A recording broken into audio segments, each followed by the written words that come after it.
Hey, thank you so much for stopping by our Squad YouTube channel. I'm Josh. I'm our youth pastor here at Squad. Squad is our youth group at Crosspoint Church, and I wanted to first of all invite you to Squad Wednesday nights at 6:30 here at Crosspoint Church. Again, thank you so much for stopping by. We hope that you enjoy this week's message from Squad at Crosspoint Church.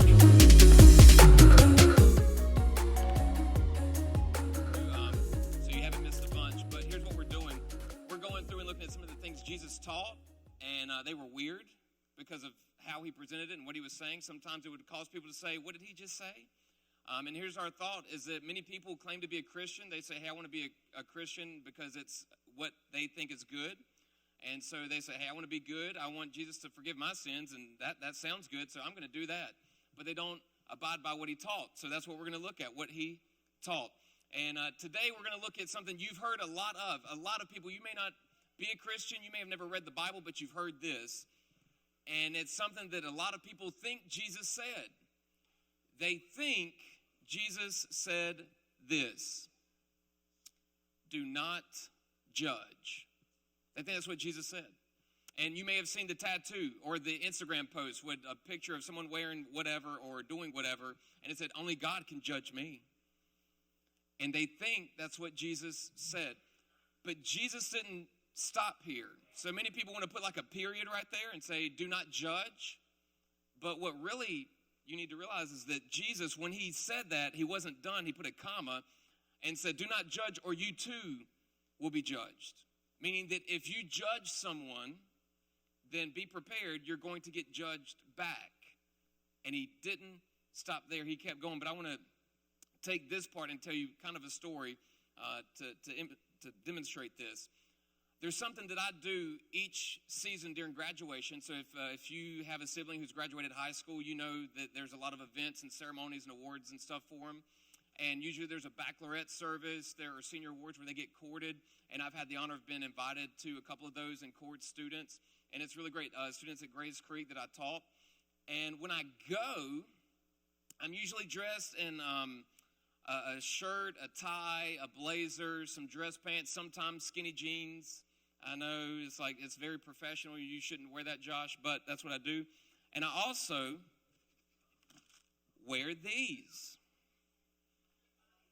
Now these, you can clap for the J's. That's okay. Yeah, that's good. I wear these. And so I need you to imagine that if I'm on stage during this awards ceremony, I'm up there with a bunch of teachers, and it's like I'm not even really a teacher, so I really don't belong, but I got invited. And I sit on stage, and I have these shoes on, and I know that there's some parents sitting out in the auditorium and in the seats saying, why is he doing that? He wants all the attention. So he's wearing those. He should have just worn dress shoes. And after the ceremony, I'll get some parents who say, hey, nice shoes. And they don't say anything bad or out of the way. Maybe they did while they were in the auditorium, like with their spouse or something. But they don't say it to me. They say kind words. And they may be quick to judge me and say he's up there after attention for himself. But it's because they don't know the story. The only time I wear these is during the week of graduation from Grays Creek High School. Because my last year teaching, on my last day as a teacher, I had a student say, hey, can you wait in your classroom? I need to come by and ask you something.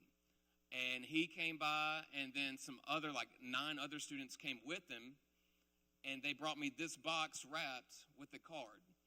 And about 10 of my students, some of them I actually didn't teach, they went in together and bought me these shoes because they knew that Jordans I liked and Carolina Blue, hello, right? So they got them for me. So the week of graduation, when it's their time, I honor them by wearing the shoes that they got for me. So it's hard to look from the audience at someone and determine why they're doing what they're doing. But we do it a lot. And in the same way, we're quick to judge. And Jesus said, don't judge or you'll be judged. And he kept going and said this to add to it. For in the same way that you judge others, whatever it is, if it's how they look, if it's how they smell, if it's how intelligent they seem, if it's how rich or wealthy or poor they seem, if it seems like they're dating the right kind of people or the right gender of people, whatever the case may be, whatever you want to determine that off of, you will be judged. And with the measure you use, it will be measured to you. In other words, the standard that you use to say that you're a good person or a bad person is going to be brought back on you. And Jesus wanted to make sure that we knew this and we misconstrue it and say, hey, don't judge me. But that's not what he taught. He went on, and this is where he starts giving some application. He gave an illustration that was so intelligent. Jesus is so very smart. He said, why do you look at the speck of sawdust in your brother's eye and pay no attention to the plank, the bigger piece of wood in your own eye? How is it that you can look at someone else and say, here's what's wrong with you, here are the mistakes that you've made, when looking at yourself, you have a lot more mistakes? It's almost like getting up in the morning, not looking in the mirror, going to school, looking at your friend and say, dude, you have a big cowlick right there. And your breath stank because you didn't brush your teeth. Your hair's all jacked up, right? And you're looking at this person saying, you have one little, like this part, your hair's out of place. That's what Jesus is saying. He goes on in verse 4 and says, how can you say to your brother, let me take the speck out of your eye?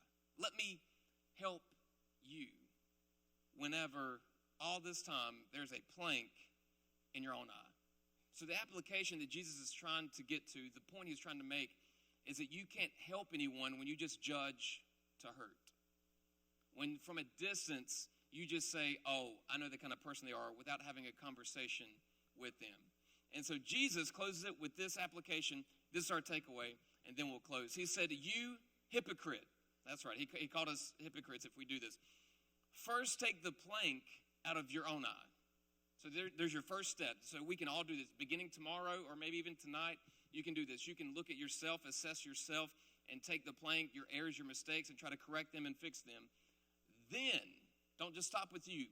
Then you will see clearly to remove the speck from your brother's eye.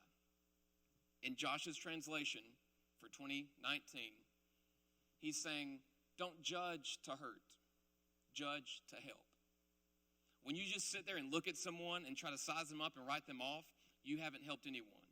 Because you'll look at them and see all their mistakes, and you haven't looked at yourself and said, man, my hair can be messed up sometimes. You can go in and not know the full story. So Jesus is saying, know the full story. Because when you do that, then you can help someone. So your takeaways are this: check yourself before you wreck yourself. No, check yourself so you can help someone else. Check yourself. So when I see someone, like another example, if I see someone's hair that's messed up, maybe I should go check and make sure my hair is like okay before I go and approach them and say, hey, your hair's out of place. Here's why it's important to check myself. I need to make sure I have that conversation with credibility and influence. And I'll lose my credibility with that person and my influence with that person if when I go to try to help them or correct them, my mess is all jacked up. They're going to say, who are you to talk to me? Because Jesus said, if I judge, I'll be judged. They're going to bring it right back on me.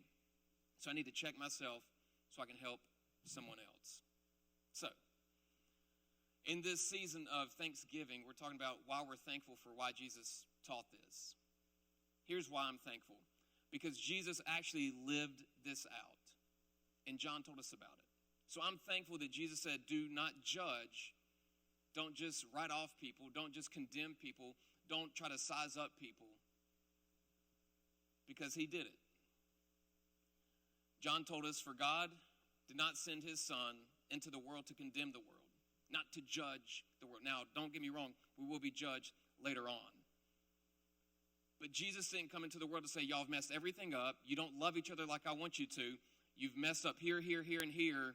And now we're just going to bring all sorts of condemnation to you. Bye. Instead, Jesus came not to condemn, but to save the world through him. So here's our application, squad. Do not judge to hurt. Judge to help.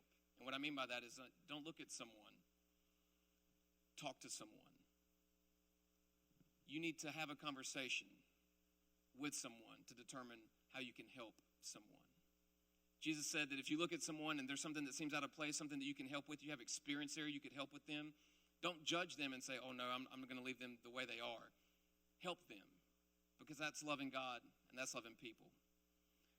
So something I want to ask for you guys to do, and maybe you just do it for this month, until December 20th is I want your word, your focus each and every day to be, who can I help today?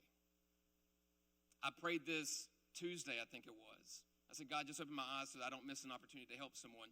And out of the blue, I walk into an office at Grace Creek and a teacher comes in and she's lost someone in her family. And all of a sudden, things that I've heard from other people going through a difficult time, going through grief, and she's feeling like the weight, and she's mad at God with it.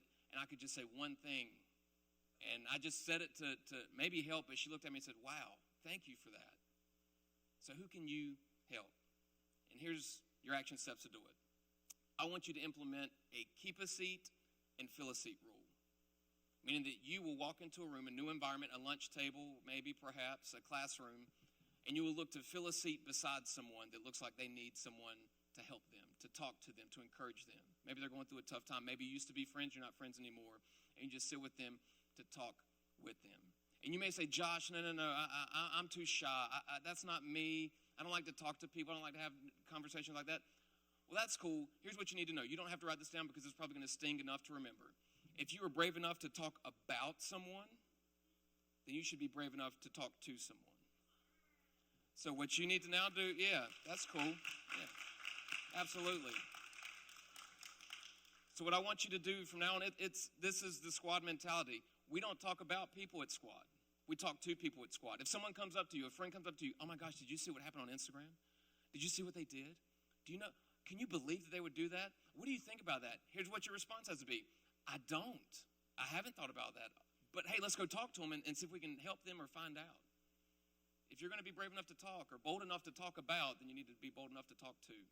And that's where you're going to make a difference. That's where it goes from judging to helping. And that's what Jesus was teaching. So that being said, your other part is to keep a seat. Always keep a seat available beside you that invites someone to sit with you to have a conversation, because it's not a closed-off group. You can always sit beside me. We can always have a conversation. If you do that, imagine the difference that you can make. And I want to close with this, and I don't mean for it to get heavy, but I know that some things were in the news last week, and a lot's been going on. And I don't know how you guys are, and it's not a political thing. This is a God thing. So check this out.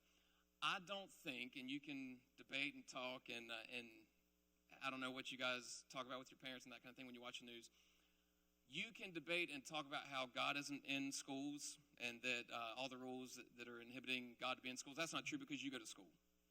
If God's in you, God goes to every class that you're in, every conversation that you're in. So you can't keep God out. The only way to keep God out of school is to close the school and not let anyone in. So if that's true, then I think the way that we can resolve and solve the issue of bullying and school violence and students being afraid to go to school is not a policy. It's not a government rule. I think the solution is in this room and in every room like this across the country, to where you make a decision to say, I'm going to begin talking to people to help people. I'm going to begin sitting with people to help people. Not to judge, not to hurt, not to harm, and not to leave them alone or by themselves to figure it out because I care too much. I think you guys can make the difference. So what if just this group began tomorrow making a difference in sitting with and allowing people to sit with you and talking to people? I think a breakout would happen. So when you watch and when you hear things, see what difference you can make.